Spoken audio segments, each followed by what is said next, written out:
Ro's better dressed. Oh my. Oh my. You know why I went there? Cause you're still not rocking those shoes to match your fit, bro. Listen, I wore these shoes for rehearsal. My actual shoes are in the lounge. You choke. You have plenty of time to go down there. This is a part of fit, Are you kidding me? That's one fit. Nobody can even see my shoes right now. Look behind them. Nobody can see my shoes right now. No, they can't see. No.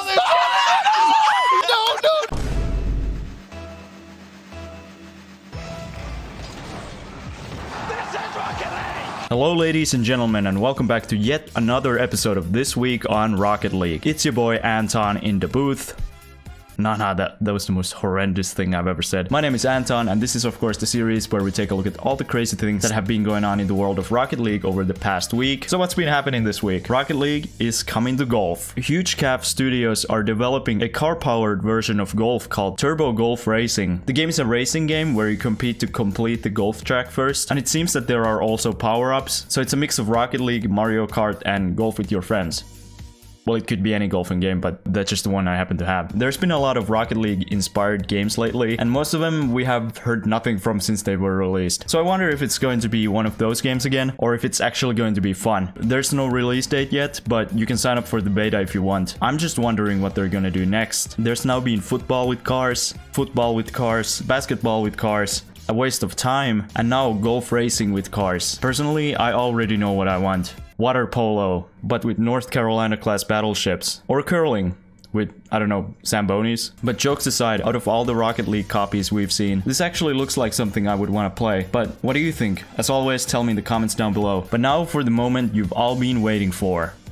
My ranking of Rocket League cars. Number 1, Backfire. I mean, first of all, it has to be very expensive. I don't think anyone can afford it because I've never seen anyone use it. No, it's the Winter Major. We're gonna talk about the Winter Major. So unless you've been living under a rock, you've probably heard that the RLCS Winter Major was played this past weekend. You may also have heard that it was absolutely nuts. The fans were finally back, JNAPs finally won a LAN, and the EU we're in the mud. There's a lot of stuff to cover today, so let's get into it. First, we need to talk about Sandrock Gaming, who, after the last episode, have unfortunately disbanded. The org announced on Friday that it was releasing its team and suspending all of its operations. Incivik posted an update later the same day, explaining the situation. Apparently, there were some communication problems in the team, which is also why they didn't manage to get the visas on time for the major. It doesn't seem that there is any bad blood between them, but we also didn't get anything more specific on why the team disbanded. It's sad to see. Sandrock will definitely go down as one of the most legendary orgs in Rocket League. They will be missed. But this means that the team is now looking for a new org to represent. They've already qualified for the Worlds, so this is a literal goldmine for any orgs out there. I would just like to say, if you guys want to join my org, my DMs are open. I'm gonna call it Sandblock Gaming. But moving on to the actual major, and where do I even start? The tournament started with the group stage. Just so if you didn't know that. Let's start with Group A, where we had some of the most promising young talent in the whole esport, with Beast Mode, First Killer, and the whole Team Queso squad, and they didn't disappoint. Beast Mode proved that he's one of the top young players in NA, clipping on his opponents and helping his team reach a 3-0 record in the group stage. Team Queso beat FaZe Clan to take the number 2 spot in the group, and even Detonator managed to get the first APAC win at an RLCS LAN ever. If you're one of those people saying that EU is a one-team region, just know that 100% of the LAN games won by all of Asia have been won by one team. Group B was won by Furia Esports, who beat NRG and Endpoint twice, with Complexity Gaming in NA, and now this performance in this major. Sam has shown that they are not just some minor region, and instead a legitimate contender. Oceania, however, well, actually they did sweep Furia. This group makes no sense. In Group C, G2 beat Team BDS in Game 5 overtime to take the group, and many EU fans like Callum the Shogun were just oozing with joy. It's fine, they've got someone there. Ah, not G2! I didn't mean G2! I said they got someone there! I did not mean that team! Biggest stage in the world. How do you even block Oh, this shut up! G2? BDS and Evil Geniuses played also the longest overtime in RLCS history, which was won by EG after 10 minutes and 15 seconds. Not a big fan of overtime, huh? Evil Geniuses beat Team Secret in their last match to take the final playoff spot. Team Secret might have gone 0-3 in the major, but at least they went 1-0 in actually getting paid this time. And finally, we had Group D, where Spacestation completed a reverse sweep against Dignitas. How about it? As you can see, Kansas City Pioneers from Kansas City, Australia became probably the only team in LAN history to advance to the playoffs without winning a single series. Now the Pioneers have a player called Scrub, and they played against Dignitas, who have a player called Scrub Killa. In their matchup, Scrub managed to get a demo on Scrub Killa, and this is where the major reached its peak. So does that mean that he's now the Scrub Killa? After Spacestation won their match against Pioneers, they took the #1 spot in the group, which meant that not a single EU team made it to the upper bracket. Anyway, here's my picks for the team of the group stage for each region. We have North America, South America, Europe, but now it's time to move on to the playoffs. You're not gonna want to go anywhere? Don't go anywhere. You're not going to want to go anywhere. Don't go anywhere. The playoffs began with EU taking yet another L as Endpoint got swept by FaZe clan. Apparently, Relating Way was dealing with some stuff, which is why his performance wasn't as good as he would have hoped for. Sucks to hear. Hopefully everything gets well soon. Team BDS beat Pioneers after it looked like they could have possibly been reverse swept. Pioneers went home with $6,000, even though they didn't beat anyone. Next up was NRG versus Team Queso, which was controversial to say the least. Oh boy. In Game 5, Squishy scored a 69 mph goal with 4 minutes and 20 seconds left. Hey, that's pretty funny. It's the only noteworthy thing that happened. Okay, let's talk about the disallowed goal. So in Game 4, with NRG holding the series lead, Gary Cheese scored a goal straight from the kickoff when the game was paused. Apparently, Vatira didn't have sound in his headphones, most likely because Card did this after they beat Endpoint. Another Endpoint defender. Yang's getting down. Can't find the ball.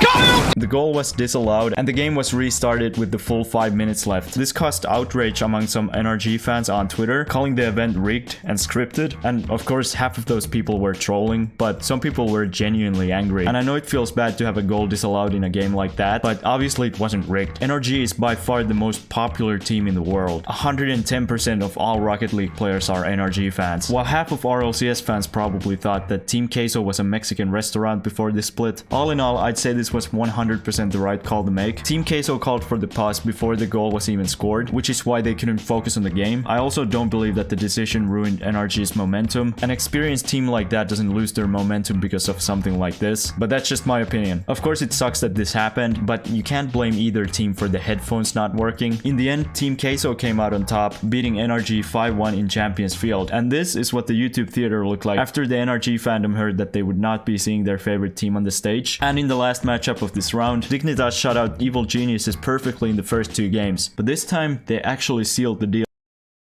Okay, maybe next time you try to start with losing the first 2 games. But now it was time for the moment everyone had been waiting for years. The fans were finally back at LAN. Unfortunately, for the men attending the event, it came at a pretty high price. The crowd was absolutely electric the entire rest of the event. We had Redall's dad leading the SSG chants, this guy doing squats during breaks, and then we also had this guy who ruined Team Queso's day. But now let's talk about the actual games. And in the second round of the lower bracket, FaZe Clan got the perfect sweep over BDS. Why does that remind me of something? Monkey Moon went to clear his frustration at the gym after the loss. Is this some sort of a neck workout, or is this just a French thing? In the other matchup, Team Queso also swept their opponent, Evil Geniuses. Well, that was kinda anticlimactic. In the first upper bracket matchup, G2 faced off against Furia. Furia fought well, but ultimately G2 were just too good, and Furia was dropped down to the lower bracket. Version 1 faced off against Spacestation in the other matchup. It was a series where we had to witness this absolutely disgusting act from Torment. Maybe they get too desperate. Maybe Space Station Gaming sends everybody up again, and another counterattack 150-50, and it could be over. Oh no! How dare you! Oh no! The only time you'll see an NA team get booed in this building. Beast Mode almost punished them for it. Still dropped down in front and cleared away. As this goes to Daniel. Dancing through the air. He's got down, he scores! He's done it again! SSG Pro Daniel proved himself to be a fan favorite as the whole crowd started chanting his name.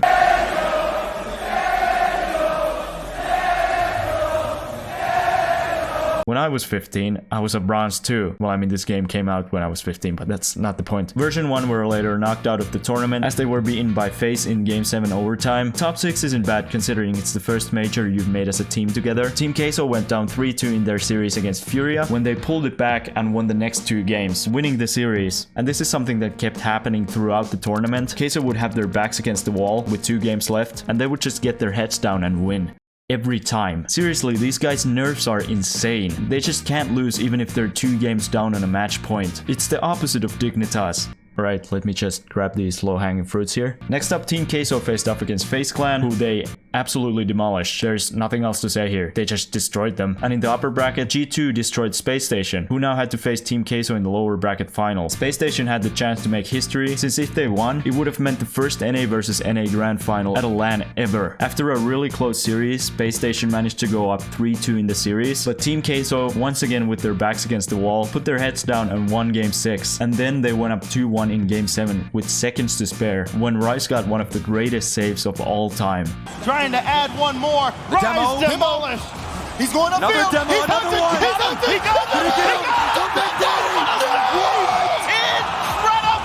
And so, after a shambles of a major for EU, Team Queso did the hard carry, and it was time for an EU versus NA Grand Final once again. For JNAPS and Chicago, the stakes were high, as they were probably one of the best players to never have won an RLCS LAN. Team Queso, on the other hand, were at their first LAN, and were hungry to show all the doubters that they could be the best team in the world. Team Queso had all the momentum going into the finals, going up 3-1 in the first series. In Game 4, G2 got probably one of the weirdest saves I've ever seen in RLCS. Joyo could actually get to this touch. 46 in the tank. Flip reset to keep going. Oh, Joyo squeezes it in and it's done. Rebound's coming though. How does that even happen? Did someone have the Rumble Ice power up? G2 were able to force the series to Game 7, where they ultimately lost after this happened. Rise downfield, but Tira taken away. Pass cut off by G2. Time running out. Here they come. Atomic actually back up. Queso! Robbery! Here they come. Atomic actually back up.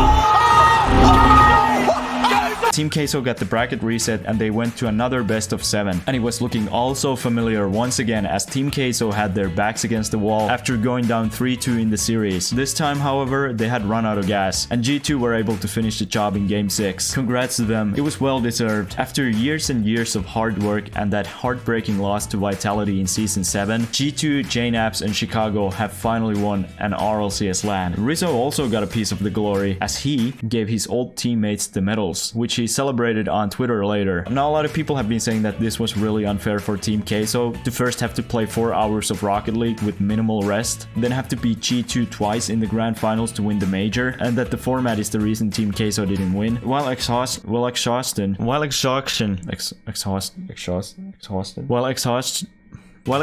seemed, I can't say the word. While exhaustion seemed to be a problem in the second series, I don't think there's any doubt that G2 was just a better team this weekend, but Team Queso definitely showed that they can be one of the best, if not the best team in the world if they keep up their form. But that was the Winter Major. Man, that was wild. As always, tell me what you thought in the comments down below, but you don't want to go anywhere, don't go anywhere, because now it's time to check out what the community has been up to.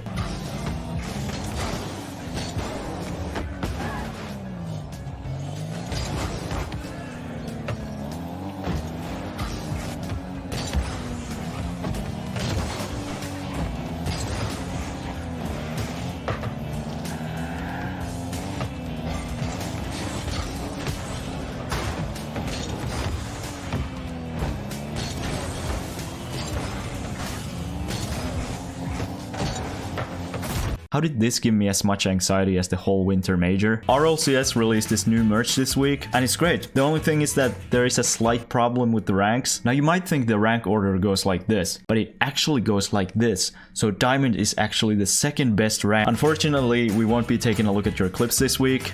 I know. You guys just posted so many clips this week that I just don't have time to put them in the video. And I think the video is pretty long already. So tune in next week when we'll go over all your submissions. As always, if you want to submit your own clips, you can do so on my Discord server, link in the description. But that's it for this week's episode. Hope you enjoyed it. As always, like, subscribe, comment, share, follow me on Twitter. I'll see you guys later.